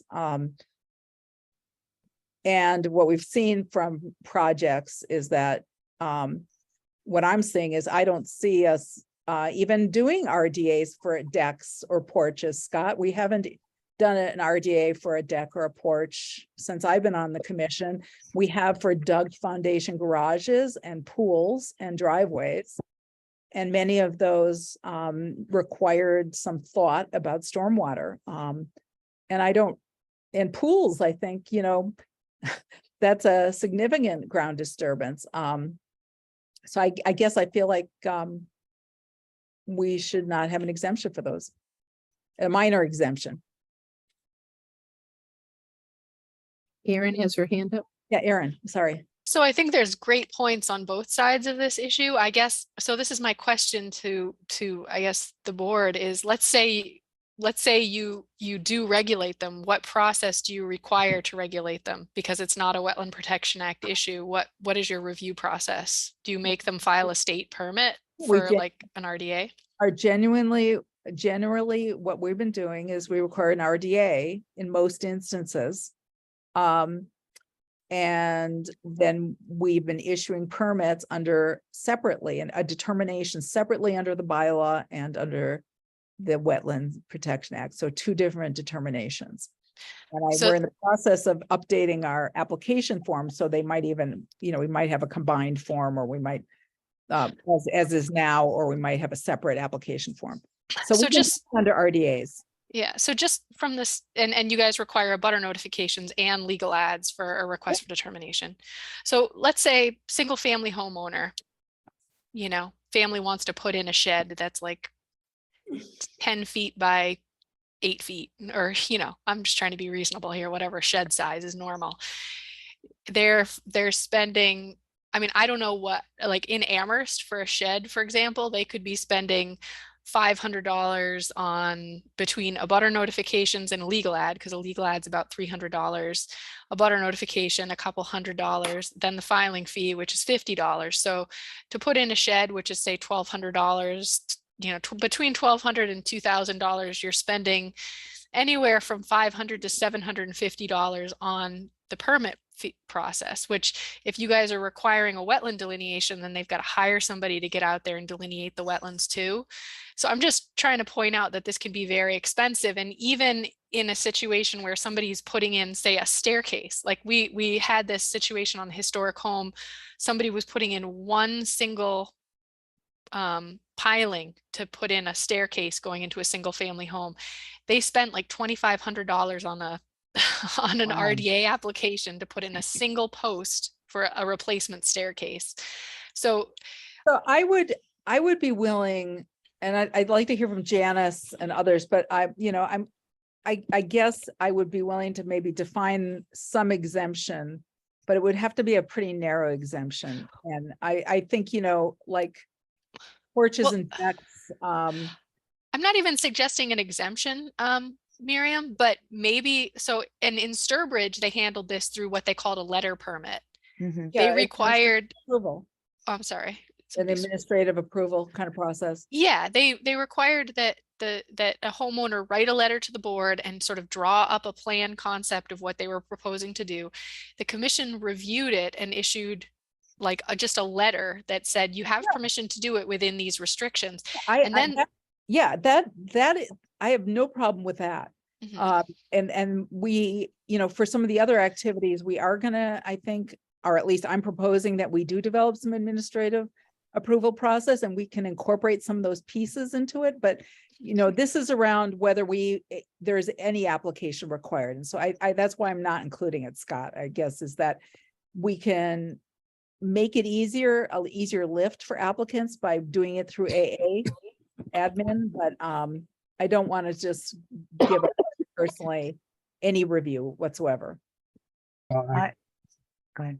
saying that I would be a fan of making it easier. I do think, to me, it's not just about the applicant's time and money, although that's a significant concern. I think it's also the commission's time and what we're spending our time on, and we're stretched really thin. I think I look at, again, and we haven't had this discussion, I would welcome it looking at the last year, but I would wager that most of the things like decks and extensions that took place that we spent time doing site visits on, we really, I would argue that the juice wasn't worth the squeeze on those, and that we could define a narrower set of I think structures. we're gonna have that discussion at a meeting. Scott, I have a report written that I'm going to share with all of you guys, and I've done some number crunching. And so we will have that discussion before we finalize this for sure. I just want to move on because we're spending a lot of time talking about this. I think at this point, I guess my proposal is that we leave it as is.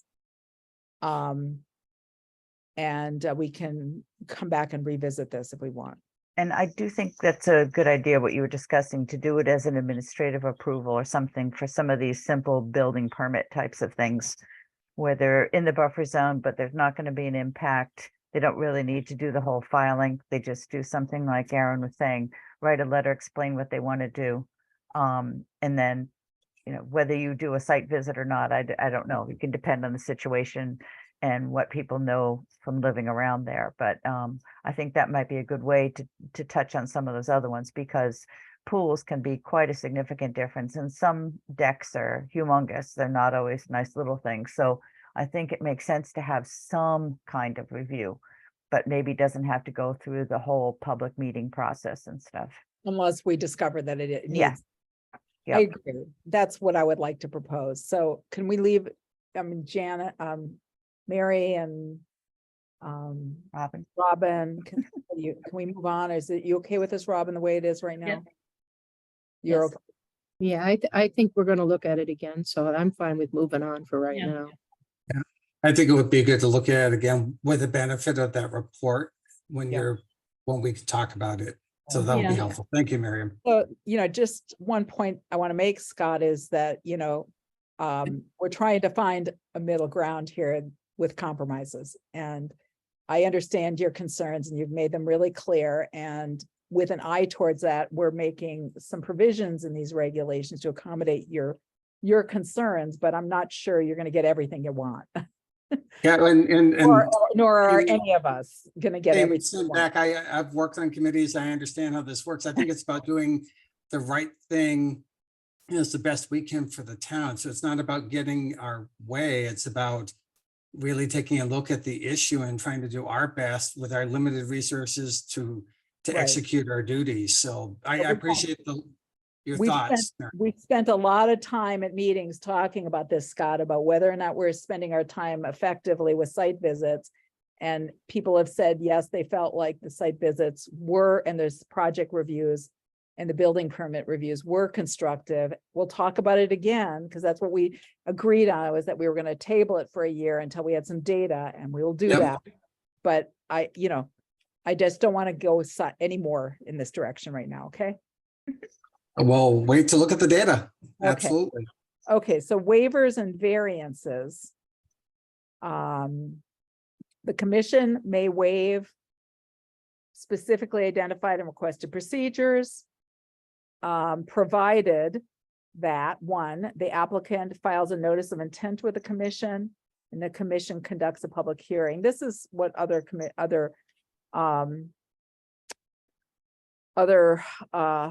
towns have used. The applicant demonstrates that desirable relief may be granted without material detriment to the values of the bylaw and without substantially derogating from the intent or purpose of the bylaw. It's the applicant's responsibility to provide all the information needed, and failure to do so will result in the denial of the request. And we've certainly seen this dynamic with applicants where they wanted us to waive things, but didn't want to give information. I can think of a couple projects like that last year. Anyway, waivers shall be set forth by the issuance of an order of conditions that includes findings based on a clear and convincing evidence set forth by the applicant that the following conditions exist.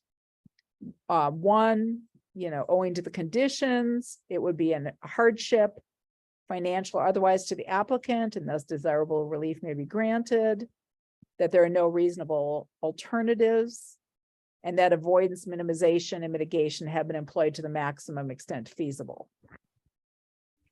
And then here's a couple more pieces to this. On small lakefront or riverfront lots, on a case-by-case basis, single-family homes existing prior to the adoption of these regulations may be granted a partial waiver on alterations within we changed this, within the 50-foot no disturb zone. And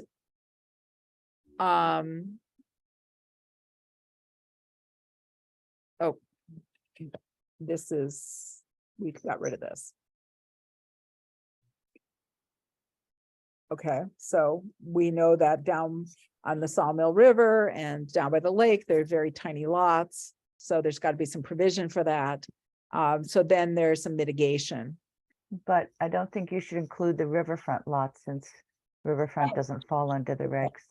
I mean, under the bylaw. Why don't I just say on small lots? Okay, Let's just put it that way. yeah. And then there's mitigation. Can I ask on that one, Miriam? So that's within the 50 foot, and so what about within the 100 feet on that small lot piece? Are we saying that Well, we already have that. That's already possible, but we're saying that if a very small lot, I mean, everything's waivable, but what we're saying by spelling it out here is really for people to know that there's be some mitigation requirements. So that's the whole point of this. So the plan that there would be some mitigation, and okay? So We would only mitigate within the first 50 feet. yeah. Now this has 25 feet because that's what we were talking about. Plantings of along or near plantings of naturally occurring vegetation, which increase vegetative cover and decrease erosion within the protected. Yeah, Okay, so some sort of 2-to-1 mitigation. Any proposed disturbance shall be minimized. Why don't we just say at the located as far as it's practicable from the wetland or something like that. of the resource area, Okay, or from the non-buffer resource area, I guess. Should I make that clear? I don't know. It probably should be plural, because there could be more than one resource area too. Said plan shall prioritize sediment and erosion control issues. Along, again, this was all about lakefront, we're taking that out, along the erosion control issues. What do you want to say about this? Most disturbed and vulnerable portions is kind of vague. Erosion control and portion issues. And mitigation must occur. Do you want that? Yeah, though maybe 50 feet. Or I don't know. Well, we're allowing them to do work within that 50 feet. So we're saying the mitigation needs to be in the 25 foot. Oh, okay. Any additional structure in the first 50 feet must be minimized and placed as far away from the resource area as possible.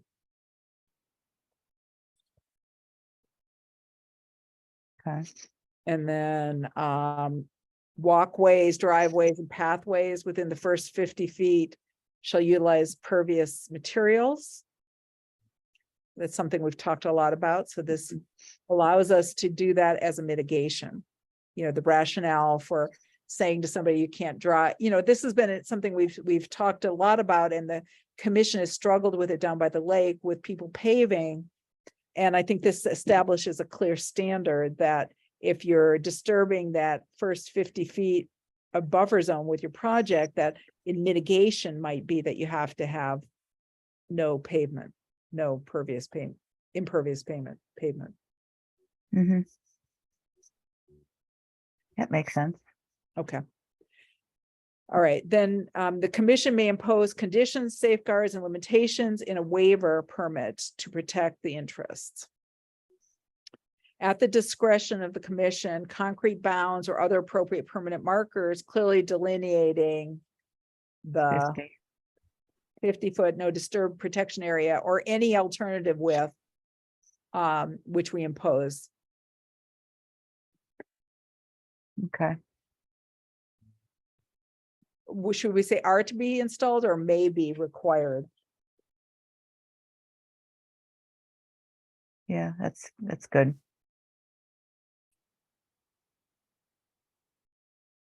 And again, the point for all this mitigation is doing it under NOI, because then you've got a certificate of compliance and you can have perpetual conditions. You can't do that with an RDA. Mhm. Okay, burden of proof going forward. This is just boilerplate. But we'll have that checked by town council. Mhm. Incorporation and practicable alternatives. This came from the Sturbridge document. They had a handout with an analysis that they used. I don't know that we need to have that, so I'm suggesting taking that out.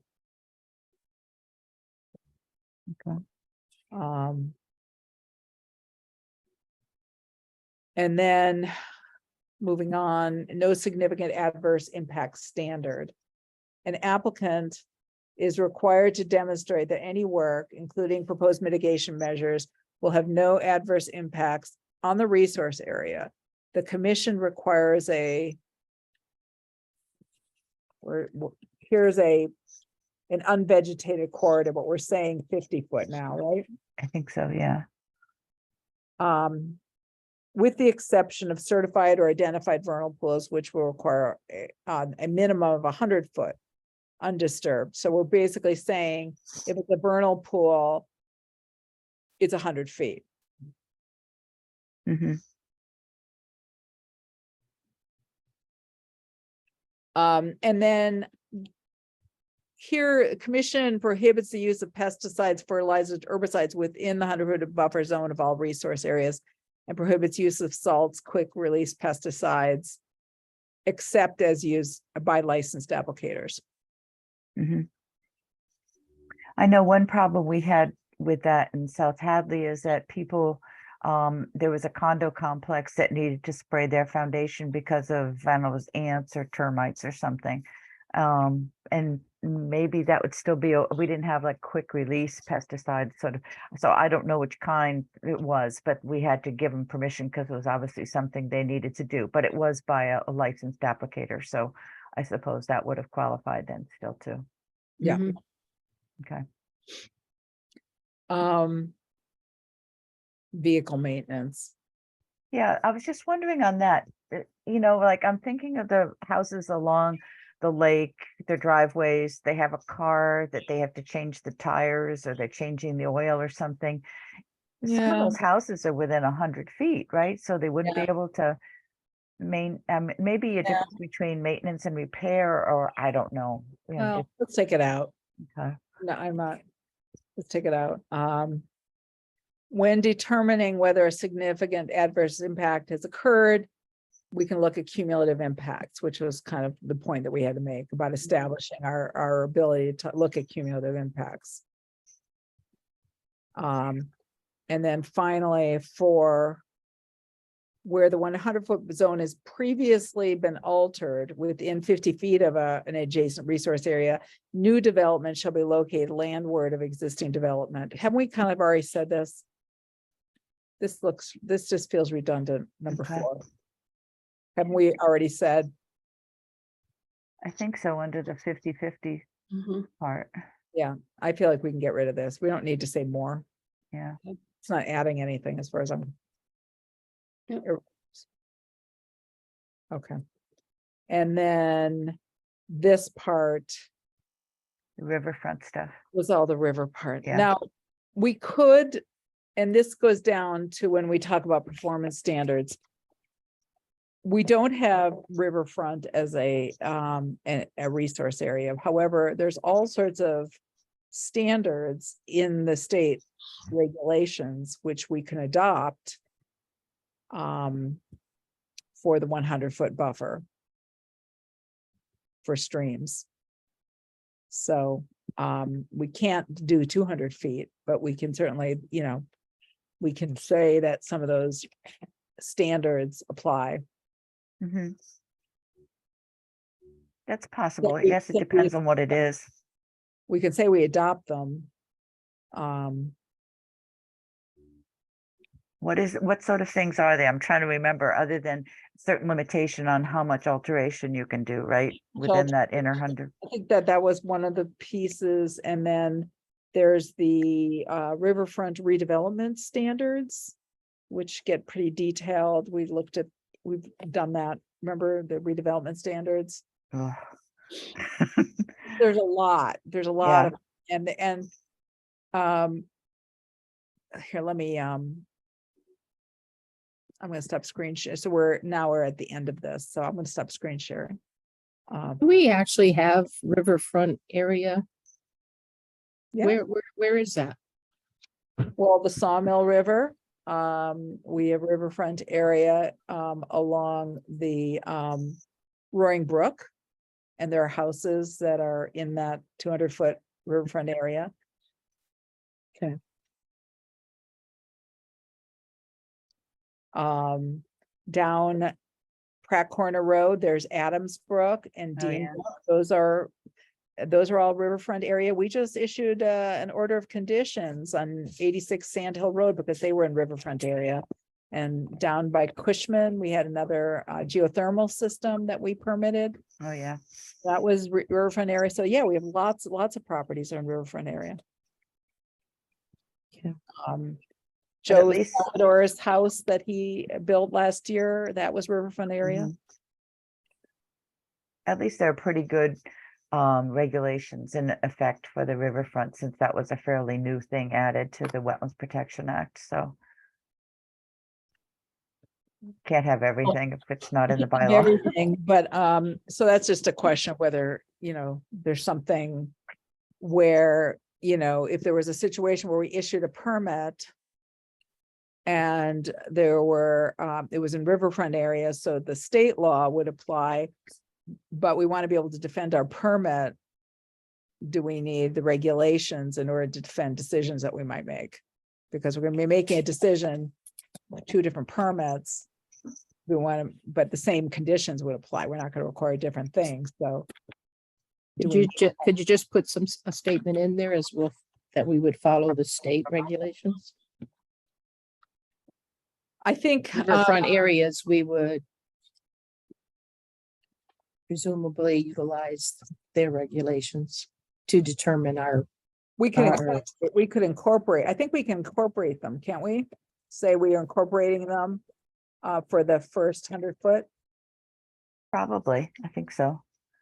Because that's the end of your jurisdiction for the bylaw. It would be. I think that that's what we should probably do then is just, I'll try to come up with some language for that. Just to say that we're incorporating it, so we don't have to have all of those regulations in this document, because there are many pages. Yeah, Okay, then, I stopped screen sharing. We have 3 more things. So let me just put it up and then I think we'll wrap up, guys, because we're probably all tired. we're getting brain dead. Okay, so then, there, I don't know, these were just in some, presumption concerning point source discharge. Presumption concerning application of herbicides. For the point source discharge, you want to make that 50 feet or? Yep. To be consistent with our no disturb at least. Yep. And then a presumption of significance, you have to have that, and the reservation you have to have, that's boilerplate. So source discharge. So all the houses along the lake that have discharge running into the lake. What would that be? Pre-existing. Well, yeah, I mean, Yeah. and they put it in, there's a ton of directly discharged Right, directly into the lake. well, And these right, houses. are that's a problem. But you know, if we were permitting a project like that, we might say that they can't have that anymore. Unless they can show us that they absolutely have to have it for some reason. Right? I mean, I think we should go back and remove all the ones that are. I mean, there. they're not legal now. So even under the Wetland Protection Act, they're not legal. So, you know, they should never, you know, we're not going out hunting for them, but if an application came before us, this isn't making them any less legal than they already are. Any less illegal than they already are. What about stormwater discharge from the town's Mm. runoff lines that are on Cooleyville Road, Leverett Road? There's a couple that are going down the hill on down above the lake as well. Well, that's a big issue. That's a big issue because there's all sorts of, you know, again, I guess it would come down to necessity. And, you know, there'd be situations where, you know, necessity would dictate that there has to be a waiver. Because you've got a steep road and there have to be multiple cuts to collect the stormwater and divert it. And maybe we would have, you know, if it was new stormwater features, then we could have a conversation about where to put them, right? To get them as far away from that 50-foot line as possible. Yeah. I guess I was thinking about that $1 million culvert that we're about to put in down at the lake, that's gonna be a collection point for discharge The at North the bottom Cove of the one? hill. You know, the culvert that goes from the dam. Oh, Yeah, Well, it's a bridge. Yeah. So how is it a collection? I don't understand it. The resource. it's at the base of the hill, which means they're Yeah. gonna either swale the water to the right and to the left of the bridge, Mhm. meaning the stormwater that runs in that little swale all the way down Locks Pond Road there, or Wendell Road, is gonna be channeled into that bridge and is gonna flow into the river. Right, It does now, but it gets stopped by vegetation now. right. Yeah, they're gonna be there are situations where I don't think there's an alternative. It has to happen.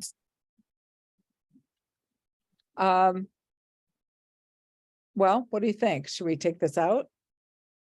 No, I No, was I just think trying to you clarify. just need to go back to it, that's all. yeah. We- I think you'll need to review it, that's all. Okay. I'm making some notes, think about, roads. Okay. All right, and then that's it for that. Yay. Good. That only took us 2 hours. Oh, Okay. well, I think we made a lot of progress really through some, very important parts of the regulations. Yes, I I do. totally agree. I think that, there's looking, I'm gonna screen share one more time just for future to point something out. Give me one more sec. Going to the table of contents, just as a, can you guys see this? Just the table name, that's all. So, when I think about, we've gotten through to this article, the definitions I think are going to be not a heavy lift. And I think that the standards for inland wetlands is, there's some areas where the buffer zone and subsurface streams, which we're going to have to work with Patrick Garner on, and vegetation removal. Those are going to be some ones that we're going to have to think about carefully, but all the others, a lot of it is boilerplate, a lot of it is pretty standard kinds of definitions and performance standards. It's not, I don't think we're going to have to do a lot of wordsmithing around all of that. Under the filing fees, I think that, again, under the procedures and filing fees, section should be Article 7, not Section 7. I think a lot of that, again, is also boilerplate, except for the filing fees, which I think is going to be one of the things that we really have to do some thinking about. Right. I So think where did you get your determination for the changes? For dollar amounts of things from, or as you've been looking at other towns, do you have something already compiled that says, here's what some other towns charge? I didn't make a table. I looked through about, I've gone through about 50 sets of regulations. Mhm. And I looked at small towns as well. The problem is that looking at what other towns do isn't very helpful, because a lot of towns are in our situation where regulations haven't been updated in 25 years. So I didn't look at every town I could, because I didn't think that was very useful, because if somebody looked at our regulations, they'd say, oh, $25 for an RDA, that's the standard, because we haven't done anything for 25 years. So what I did was I looked at towns and cities that have done regulatory overhauls in the last 5 years. So 2018 to now, because I figured those are the regulations that are going to be most up to date. And I kind of went on the low end, except, for small projects. For large industrial scale projects, I did not go on the low end. I went more kind of, those are, if you're looking at $1 million project or multi-million-dollar project, then, they can afford $1,000 for whatever. Mhm. I mean, it's in the tables. You can look at it. If you guys want to talk about it tonight, we can talk about it, or we can. No, I think we just do it later. I'm too tired to do dollars right now. Right. The more important thing is what we're capturing and what we're requiring fees for. I think that's more important than even the dollar amount, because there's all sorts of things right now that we are spending an enormous amount of time on, and we're not charging any fees.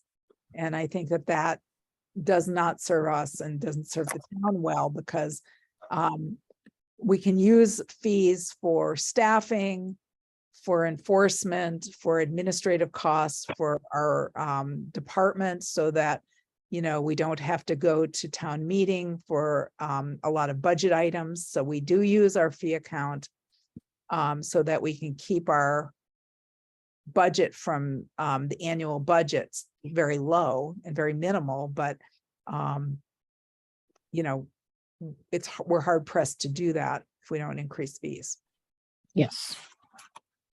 And that is kind of the sense of other communities. And that's why the fees exist, is that applicants who are requiring work and asking for permitting, you know, have to, you know, cover some of these administrative costs for the community to do the review.